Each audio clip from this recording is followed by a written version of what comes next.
So going back to this issue of the dichotomy, I already talked about it a little bit. His point was that the dichotomy is physical and conceptual, that those are two prongs of a true dichotomy, and that's simply not true. I already talked about how conceptual is contingent upon the physical. The true dichotomy is physical and not physical. For example, most people think that true-false is a true dichotomy. Matter of fact, I would imagine that if I didn't give Matt Slick any heads up, he'd say that true-false is a true dichotomy, because there's another little point in his discussion about the logical absolutes in Tag where he kind of demonstrates that he doesn't understand this. True-false is not a true dichotomy. True and not true. That's the true dichotomy. True-false is only a true dichotomy for truth statements, not for statements, which is why something like the liar's paradox, which is this statement is false, is still subject to those logical absolutes that we talked about last week: identity, non-contradiction, excluded middle, and not excluded as Mr. Slick seems to think. The category is true, not true. And in the not true category, there's false, there's paradox, there's contradictory, there's nonsensical, all of those things. So if we look at the physical conceptual, despite debate, despite the fact that he failed to demonstrate that it was a true dichotomy, and I bear no burden of proof to demonstrate that it's not, I'm going to demonstrate that it's not anyway. In part, I've already done this, showing that it's not exhaustive and that it's contingent. But the other aspect of this is, well, actually, that is the demonstration. I kind of got ahead of myself there. That the true dichotomy is physical, not physical. The conceptual is, in fact, not physical, but it's contingent upon the physical, and conceptual isn't the only thing that is not physical. And I don't want to confuse people too much here, so let me speed this along. Third option words, there were a number of suggestions. Intrinsic was a good one that came in, but there was one word that was already agreed upon within the scope of the debate.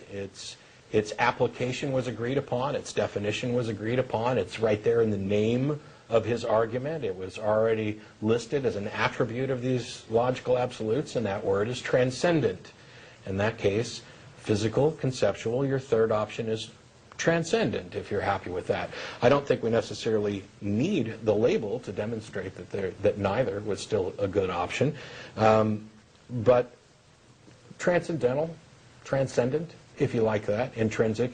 The important thing is that these things are simply true. They don't exist in any sense like of reality. They're not physical, and I would argue that they're not conceptual. They are just true. They are tautologies, which is the foundation of logic. Every logical argument is just an attempt to build the equivalent of a tautology. It's like a regressive system to A equals A.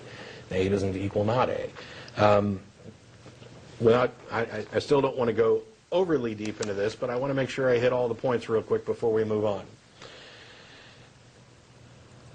Matt Slick went and claimed victory, which I'll admit, that ticked me off.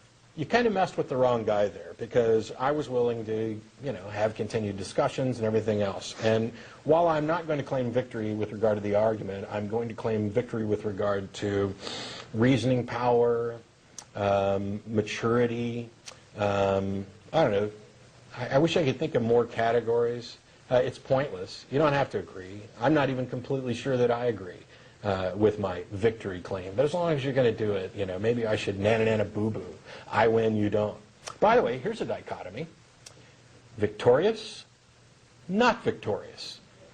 If you were to say that either I'm victorious or it was a draw, that's a false dichotomy, because draw is in the not victorious category, right, but so is I won. Tag, from this point on, oh, by the way, he demonstrated that he's willing to take feedback and modify the written version of his argument. So if you go to the CARM website, what's written up there isn't the same as what was written up there before we talked. Unfortunately, he did not bother to correct the invalid structural problem in the argument, and he did not put anything in the flawed premise that does anything more than assert that everything is either physical or conceptual, and until somebody can give me a third option, there is no third option. So actually, he went and made his argument worse. So you're welcome to call back in, Mr. Slick, and you're welcome to present other arguments for the existence of God, although I'm not quite sure why you'd bother. If you brought your A game the first time and failed, I don't know why the B or C game should expect any different results. But you're welcome to do that. However, you're not welcome to discuss tag on the show ever again until you meet one of all of the following conditions. Number one, you retract your victory claim, just because I'm going to be just as petty as you are. Number two, you acknowledge the points I've made and actually address them rather than restating things and making bald-faced assertions. And number three, since you've shown that you will modify that page on your website, you need to modify the page on your website to reflect this as well. And when I see that that's happened, then maybe you can address tag again. Until then, tag's dead.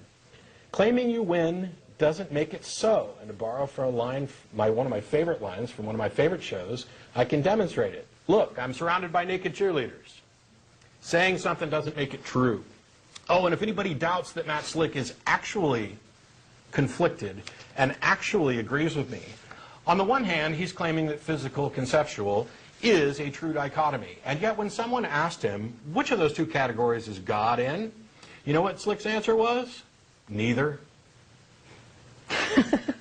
Really? Yeah, really. He said neither. And then he said God's spiritual. Okay. Whatever label you put on it, neither, transcendent, spiritual, you also accept that physical conceptual is not a true dichotomy. Checkmate. Okay, that's enough pettiness. We'll move on to what you got. I don't think I can top that. Hey, we're not in the top game. I win. I beat Jen too.